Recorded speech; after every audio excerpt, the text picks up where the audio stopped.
S. இதில் என்ன சுவாசத்தில் ஒரு திணையில கட்டுப்பாடுல சுற்றை கட்டுப்படுத்தும் நரம்புக்களம் கட்டுப்பாட்டு சுற்று இந்த ரெண்டும் ஒரே விஷயம்தான் சொல்லுது. ஞாபகம் இது ரெண்டும் எங்கே இருக்கின்றால் நீள்வளைய மைய விளையத்தில் இருக்கு. எங்கது நீள்வளைய மைய விளையம்.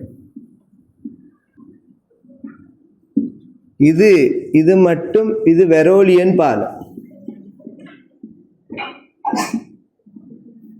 நாங்க செகண்ட் இயர்ல முதலாவது படிப்போம் இயைஃபாக்கம் பாடம். அதுல இது ஃபுல்லா போகும் என்னென்ன தொழில்னு சொல்லி. நீங்க நாங்க மூளையை வரைங்கன்னு சொன்னா நான் சும்மா இந்த பாரு எப்படி வரைகிறேன்னு சொல்லி சாரி இங்க பாரு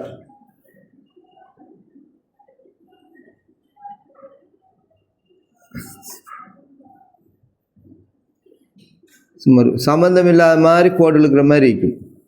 அது அப்படி மூளை மாதிரி வந்துருங்க.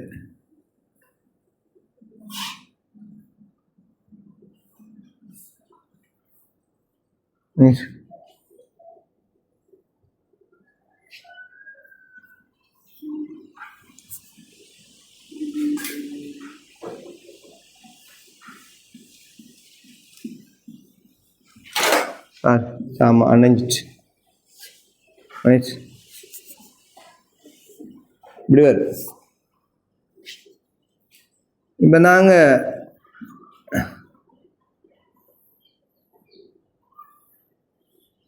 இப்படிதான் போகும். சரியா முடிக்கட்டும். இதுல பாருங்க இந்த இதானே இது மூளை, இதெல்லாம் மூளை, இது மூலி விளங்குதானே, மூலின்னு விளங்குது மூலி. இது மூலின்னு சொல்லுவோம். இத மூளையம் அப்படின்னு பிரிப்போம். இதை வந்து என்ன சொல்லுவோம் இதைத்தான் வெரோலியன் பாலம்னு சொல்றது. வெரோலியன் பொன்ஸ் அல்லது வெரோலியன் பாலம். இது நீள்வளைய மைய விளையம். இந்த இதானே அதுக்குள்ள காணப்படுற அந்த கான் மாதிரி இருக்குது. இதைத்தான் சொல்றது இது பாய்பொருள்னு சொல்லுவோம்.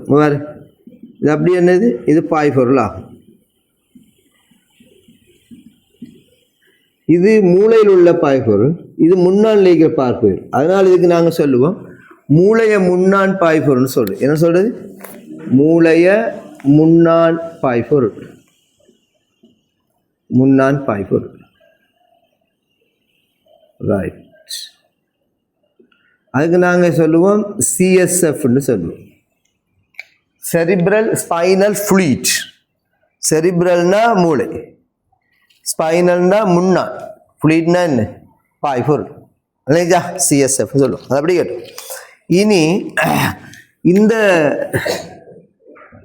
நீள்வளைய மைய விளையம் மீதான இதில் நீள்வளைய மைய விளையம் மெடுல்லா ஒப்லாங்கேட்டான்னு சொல்றது. நீள்வளைய மைய விளையம்.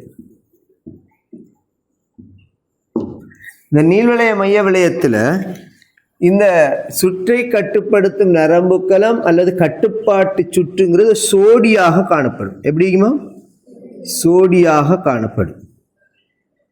இதுதான் அந்த பேர் சொல்றது. என்ன சொல்றதுக்கு என்ன சொல்லுவோம் இந்த அறிக்கை முடிஞ்சு அங்கெழுத்துட்டாச்சு. என்னது இதுதான் அந்த உணர்றது. நல்லா விளங்கும் ரைட். இங்க எதுக்குள்ள இருக்கிறத உணரும்னு சொன்னால் இந்த செரிப்ரல் ஸ்பைனல் ஃப்ளூயிடுக்கு தானே இந்த பாய்மத்தில் உள்ள பிஹெச் தான் உணர். பிஹெச் குறையிறத உணர். அது நல்லா விளங்கணும். எதுக்குள்ள பிஹெச் குறையிறது இந்த மூளை முன்னாள் பாய்பொருளுக்குள்ள. அப்ப இதுக்கு பக்கத்தால குருதிக்கலன் இப்படி போகுதுன்னு வைங்களேன். இப்படி குருதிக்கலன் போகுது. இதுல குருதிக்கலன் போத்தானே வேணும். எல்லாத்துக்கும் மூளைக்கு எல்லாத்துக்கும் குருதி போத்தானே வேணும். அந்த குருதியில இப்பதான் கேஸ். இப்ப பாருங்க நாங்க நல்லா சாப்பிட்றோம். இது கலம். இதுக்குள்ள என்ன இருக்குது இளைமணி காணப்படுகிறது. இதுக்குள்ள இளைமணி இப்படி காணப்படுகிறது. இத என்ன வட்டம் இது கிரப்பின் வட்டம் அல்லது சித்திரிக் அமில வட்டம். இதுல CO2 வெளியேறும். அதே மாதிரி பைருவேட் வந்து இதுக்குள்ள வரக்குள்ள என்ன அசட்டைல் கோயாக வரும். அசட்டைல் கோய் அப்பையும் CO2 வெளியேறும். இந்த CO2 எல்லாம் சேர்ந்து இதுக்குள்ள வந்து அதுக்குள்ள என்ன செய்யும் வெளியேறி களத்துக்குள்ளே. அப்ப இந்த CO2 எது எடுத்துட்டு வரும்? குருதி எடுத்துட்டு வரும். நல்லா தெரியும் உங்களுக்கு. குருதி எடுத்துட்டு வருமா இல்லையா? குருதி எடுத்துட்டு வரும். அப்ப குருதி என்ன வரையில் எடுத்துட்டு வரும்? HCO3- ஆகவும் சுயாதீன CO2 ஆகவும் கார்பமைனோ ஹீமோகுளோபின் ஆகவும் வரும். ஏதோ ஒரு 3 வகையில் வரும். ஏற்கனவே சொல்லித்தது. ரைட். இதே மாதிரி தான் இங்கனைக்கு வரக்குள்ள இந்த CO2 தானே, இந்த CO2 இதுக்குள்ள பரவுதான். எதுக்குள்ள? மூளைய முன்னான் பாய்பொருளுக்கு பரவு. மூளைய முன்னான் பாய்பொருளுக்குள்ளையா? நல்லா ஞாபகம் வச்சுக்கோங்க. எதுக்குள்ள? மூளைய முன்னான் பாய்பொருளுக்குள்ள போகுது. எது போகுது? CO2 பரவல் அடி உள்ளுக்கு போகுது. அப்ப CO2 போனா இந்த CO2 H2O தாக்கம் அடையும். அது உங்களுக்கு தெரியும் ஏற்கனவே. என்னவா மாறும்? H2CO3 மாறும். H2CO3 மாறுனா அது என்னவா மாறும்? H+ ஆகவும் HCO3- மாறும். அப்ப இந்த HCO3- அன்னைக்கும் சொன்னேன் நான் உங்களுக்கு. RBCயை விட்டு வெளியேறி 70% HCO3 என்ன குருதி பாய்மத்தில் போகும். சரி, இந்த H தான், இந்த H+. இந்த H+ என்னத்தை காட்டுது? CO2 அதிகரிப்பை காட்டுதா இல்லையா? அப்ப CO2 CO2 நேர்வீத சமன் என்னன்னு சொல்லிடும்? H+ன்னு சொல்லிடுமா? H+ நேர்மாறு வீத சமன் 1/pHன்னு நினைக்கிறேன். அப்படி சொல்லுவேன் நான். என்ன லொக் அதில் எல்லாம் போட்டு கதைப்பாங்க pHக்கு எனக்கு படிப்பீங்க. ரைட். அப்போ H+ வந்து அதிகரிச்சா pH என்ன செய்யும்? குறையும். அப்போ இந்த pH குறைவை உணரி இந்த இடத்துல நல்லா ஞாபகம் வச்சுக்கணும். எங்கேக்கு? இந்த இடத்துல. ரைட். அப்போ pH குறைவை உணரும் உணரி நல்லா ஞாபகம் வச்சுக்கோ. என்னது? pH குறைவை உணரும் உணரி. 3 வகையான உணரிகள் நாங்கள் இதில் கதைப்போம்மா. கவனிங்க, உணரிகள்னு போடுவோம். அப்போ லேஸ் உங்களுக்கு உணரிகள். அதில் ஒன்று pH குறைவை உணர்வது. pH குறைவை உணர்றது இங்கே நாங்கள் எது? நீள்வளைய மைய விளையத்தில் உள்ள சோடியான என்ன கட்டுப்பாட்டு சுற்று அல்லது சுற்றை கட்டுப்படுத்தும் நரம்புகள் அப்படி சொல்லும். ரைட். அப்ப எங்க காணப்படும்? நீள்வளைய மைய விளையம். நீள்வளைய மைய விளையம். இரண்டாவது இந்த pH குறைவை உணர் எங்குகின்றால் பிரதான குருதி கலன்கள். என்னது? பிரதான குருதி கலன்கள். பிரதான குருதி கலன்களுக்கு உதாரணம் என்னன்னு சொன்னால் 2 உதாரணம் சொல்லலாம். அதுல ஒன்று தொகுதி பெருநாடி. இல்லைச்சா? எது? தொகுதி பெருநாடி. ரெண்டாவது சிரசு நாடி. விளைஞ்சா? இந்த 2 வரும். அப்ப என்னென்ன நாடிகள் வரும்? தொகுதி பெருநாடியும் சிரசு நாடியும் அதுக்கு வரும். ரைட். எதுக்கு? பிரதான குருதி கலன்களுக்கு உதாரணம். இந்த 2லையும் என்ன இருக்குது? இதுக்கான pH குறைவை உணர்கின்ற சென்சரி இது. உணரினாதானே? ரைட். இப்ப நல்ல விளங்கி கொள்ளுங்க. இந்த உணரிகள் கண்டறிஞ்சு என்ன செய்யும்டால் சுவாசம் தானே, சுவாச ஒன்று வீதம், 2வது ஆழம், இந்த 2ஐயும் அதிகரிக்கும். என்ன செய்யும்? 2ஐயும் அதிகரிக்கும். ஞாபகம் வச்சுக்கோங்க. சுவாச வீதம் சுவாச ஆழம் 2ஐயும் அதிகரிக்க செஞ்சு CO2 வெளியேற்றி pH வந்து 7.4க்கு கொண்டு வரணும்.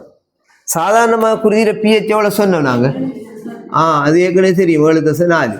7.4 விட குறைஞ்சாதான், குறையிறதுக்கு காரணம் CO2 குறை. CO2 கூட காரணம் நாங்க சாப்பிட்றதே கூட. நம்ம சாப்பிட்டாதான் சுவாசம் நடக்கும். இதுல சுவாச வீதம் சுவாச ஆழம்.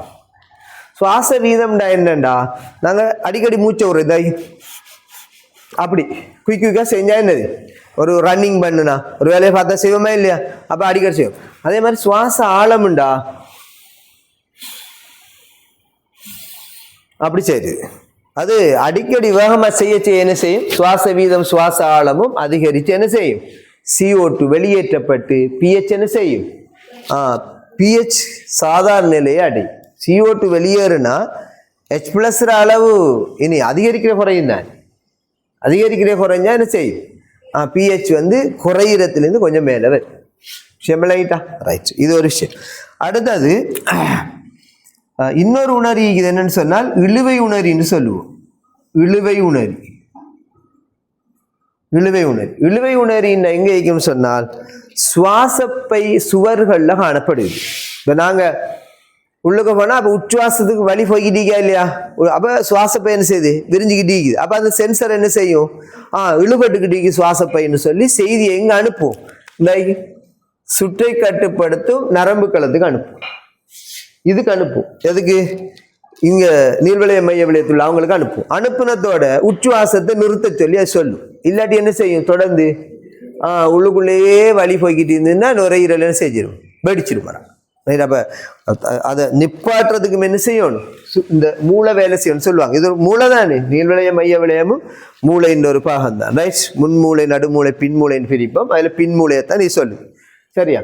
அப்ப சுற்றை கட்டுப்படுத்தும் நரம்புக்கு உச்சுவாச இழுவை உணர்வு எங்க காணப்படும்? சுவாசப்பை சுவர்கள்ல காணப்படக்கூடிய மாதிரி இருக்குமா? ரைட், சுவாசப்பை சுவர்களில் காணப்படும். சுவர்களில் காணப்படும். சரியா? ரைட், இவ்வளவு இந்த விஷயங்கள் நடக்கக்கூடிய மாதிரி இருக்கு. ரைட், அடுத்த விஷயம் வந்து இந்த சுவாச கட்டுப்பாட்டு மையத்தில் இது வந்து CO2 சம்பந்தப்பட்டு ஞாபகம் வச்சுக்கணும். இது CO2 சம்பந்தப்பட்டு. இன்னொன்னு O2 சம்பந்தப்பட்ட விஷயம். ஒட்சிசன் குறைவு. இந்த ஒட்சிசன் குறைவுக்கு தானே இதை உணர்கின்ற உணரி, இதை உணரும் உணரிகள். இதான் மூணாவதுதான். ஒட்சிசன் குறைவை உணரும் உணரி. இது pH குறைவை உணரும் உணரி. அடுத்தது இழுவை உணரி. அடுத்தது என்ன? ஒட்சிசன் குறைவை உணரும் உணரி. ரைட், மூணாவது. அதான் 3 உணரி சொன்ன. ரைட், மூணாவது O2 சரி குறைவை உணரும் உணரி. இதெங்கும் சொன்னால் இந்த பிரதான குருதிக்கலன்கள் அதுல மட்டும்தான் சொல்றாங்க. நீள்வளைய மைய விளையம் அது சம்பந்தமா சொல்ல இல்லை. ரைட், அப்ப இது பிரதான குருதிக்கலன்கள். இதுல காணப்படும். இது பிரதான குருதிக்கலன் எது? தொகுதி பெருநாடியும் சிரசு நாடியும். அப்ப இந்த ரெண்டையும் இதுக்கு சொல்லேது. தொகுதி பெருநாடியும் சிரசு நாடியுமா? அதனால என்ன ஏற்படும் சொன்னால் இதே மாதிரி சுவாச வீதம் ஆழம் இல்லை, சுவாச வீதம் மட்டும்தான் சொல்லும். என்னது? சுவாச வீதம் மட்டும். சுவாச வீதம் அதிகரிக்கும் சொல்லுவோம். இங்க ஆழம் சொல்ற இல்லை. விளங்குதா? ரைட், இவ்வளவுதான் இதில் உள்ள விஷயம். ரைட், இதுக்கு மேலதிகமாக இந்த நீள்வளைய மைய விளையம் தான் இதுல மிக முக்கியமான பார்ட். அதோட மேலதிகமாக வெரோலியன் பாலத்தில் உள்ள, அதாவது மேலதிக நரம்பு சுற்றும் என்ன செய்யும்? இந்த சுவாசத்துல ஓரளவு பங்கெடுக்கும் சொல்லப்படுது. இதுல மூளைய தண்டுன்ற ஒரு வேர்ட்ஸ் ஒன்று யூஸ் பண்றாங்க. மூளை தண்டுன்னு சொல்லி. மூளை தண்டுன்னா இதான் தண்டு. நீள்வளைய மைய விளையமும் வெரோலியம் பாலமும் இதுல நடுமூளைன்னு கதைப்போம். இந்த ஏரியாவை நாங்க நடுமூளைன்னு சொல்லுவோம். அப்ப இந்த மூளையும் சேர்த்து தான் இந்த இது என்னது? இது நடுமூளை. அடுத்து என்ன? வெரோலியன் பாலம். அடுத்து நீள்வளைய மைய விளையம். இதைத்தான் நாங்க மூளை தண்டுன்னு சொல்றோம்.